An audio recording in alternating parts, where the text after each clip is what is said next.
Good morning students. आज हम लोग एमए के सेकंड सेमेस्टर के पेपर थर्ड में चलेंगे, जिसमें आपका पेपर का नाम है ह्यूमन डेवलपमेंट यानी कि मानव विकास।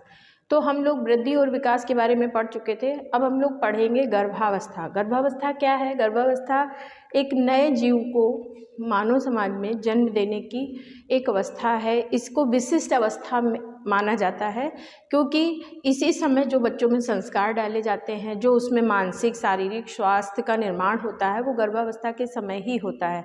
तो ये एक विशिष्ट अवस्था मानी जाती है। तो गर्भावस्था जो है अपने ही जैसे प्राणियों को, चाहे वो जीव जंतु हो या मनुष्य के हम लोग ह्यूमन डेवलपमेंट पढ़ रहे हैं, मानव विकास पढ़ रहे हैं, तो उसमें हम लोगों को मानव विकास की गर्भावस्था के बारे में पढ़ना है। तो इसके दौरान प्रभावित क्या क्या कारक करते हैं? देखिए, गर्भावस्था जो है वो कितने समय की होती है? गर्भावस्था अगर दिनों में देखें तो 280 दिन की होती है, ठीक है। चंद्रमास में 2 दिनों में 280 दिन, महीनों में देखें तो 9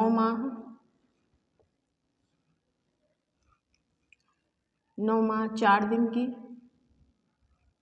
ठीक है। और चंद्रमास में देखें तो 10 चंद्रमास की होती है आपकी, ठीक है। चंद्रमास में जो है वो 10 चंद्रमास की, ठीक है। तो ये गर्भावस्था की अवधि काल है। इस अवस्था में गर्भावस्था 3 भागों में डिवाइड होती है: डिंबावस्था, भ्रूणावस्था और गर्भावस्था, ठीक है। पहली अवस्थाएं हैं, ये तो आपकी अवधि हो गई, गर्भावस्था की अवधि यानी कितने दिनों में ये लगभग पूरी होती है, ठीक है। कुछ लोगों में दिन कम और हो जाते हैं, जैसे कि 8वें महीने में यदि शिशु जन्म लेता है तो कुछ कम दिन हो जाते हैं, और ये आपकी होती, वैसे ये जो सामान्य है वो इतने ही दिन की होती है, ठीक है। अवस्था जो है वो 3 अवस्थाएं होती हैं। नंबर 1 होती है डिंबावस्था,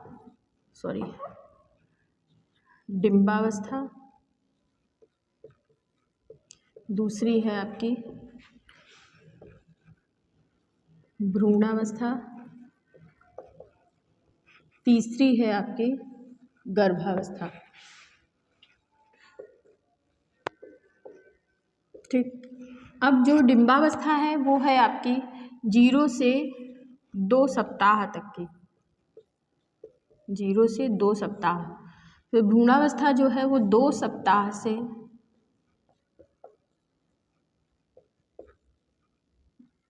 2 माह या 2 से 2.5 माह की होती है, ठीक है।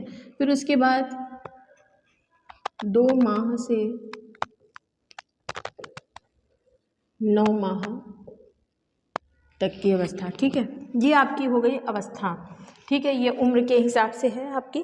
फिर उसके बाद इसको प्रभावित कौन कौन से कारक करते हैं, यानी कि गर्भावस्था को प्रभावित करने वाले कारक। गर्भावस्था में जो शिशु बढ़ रहा है माँ के उदर में, उसको प्रभावित करने वाले कौन कौन से कारक होते हैं, वो आइए हम लोग देखते हैं। तो नंबर 1 है, कारक में देखते हैं। तो कारक में देखेंगे कि नंबर 1 है कि जैसे मातृ पोषण सबसे पहली चीज़ ये प्रभावित करती है। इसमें क्या है कि जैसे जो भी माँ का शरीर है, वो माँ यदि पोषण नहीं ले रही है अच्छे से, तो उसके जो शिशु है उसका स्वास्थ्य जो है क्या होगा? प्रभावित होगा, वो अच्छा नहीं होगा। उसमें कैल्शियम की कमी होगी, उसमें विटामिन्स की कमी होगी। और यदि माँ के शरीर में पोषण नहीं है, या यदि माँ एनीमिक है, उसमें खून की कमी है, हीमोग्लोबिन की कमी है, तो माँ में बच्चे में भी पोषण की कमी देखी जाती है। फिर दूसरा इसमें कारक है आपका जो है वो शारीरिक स्वास्थ्य। किसका? माँ का शारीरिक स्वास्थ्य, ठीक है। माँ का शारीरिक स्वास्थ्य, ठीक है। तो गर्भावस्था के समय माँ का जो शारीरिक स्वास्थ्य, यानी कि माँ पहले से डायबिटीज़ की पेशेंट है या हार्ट की पेशेंट है या किसी अन्य रोग की पेशेंट है, तो वो भी बच्चे के स्वास्थ्य को प्रभावित करता है। तीसरा है आपका जो है वो है नशीली दवाएं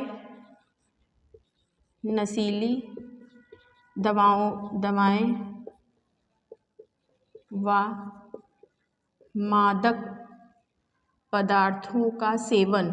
इसमें क्या है, इसमें ये है कि यदि माँ नशीली दवाएं खाती है, किसी बीमारी की भी कोई नशीली दवा खाती है, तो भी बच्चे का जो स्वास्थ्य है वो प्रभावित होता है, या वो किसी नशे की आदी है, जैसे शराब पीती है, गुटखा खाती है या सुपारी खाती है, तो इससे भी क्या होगा, जो गर्भस्थ शिशु होगा उसका स्वास्थ्य जो है वो प्रभावित होगा। उसके बाद हम लोग देखते हैं चौथी अवस्था जो है, इसमें चौथी चीज़ जो है वो मानसिक स्वास्थ्य।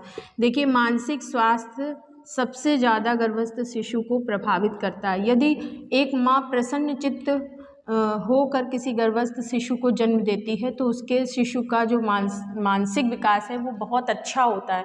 क्यों? क्योंकि यदि माँ प्रसन्नचित्त है तो बच्चा अपने में डेवलपमेंट करेगा, उसकी ग्रोथ अच्छी होगी, मेंटल ग्रोथ अच्छी होगी, उसकी फिजिकल ग्रोथ अच्छी होगी। यदि माँ किसी तनाव में है, वो किसी उच्च तनाव का शिकार है, या जिस वातावरण में रह रही है, तो उससे क्या होगा, बच्चा जो है वो उसकी ग्रोथ अच्छे से नहीं हो पाएगी, उसका मेंटल जो डेवलपमेंट है वो अच्छे से नहीं हो पाएगा।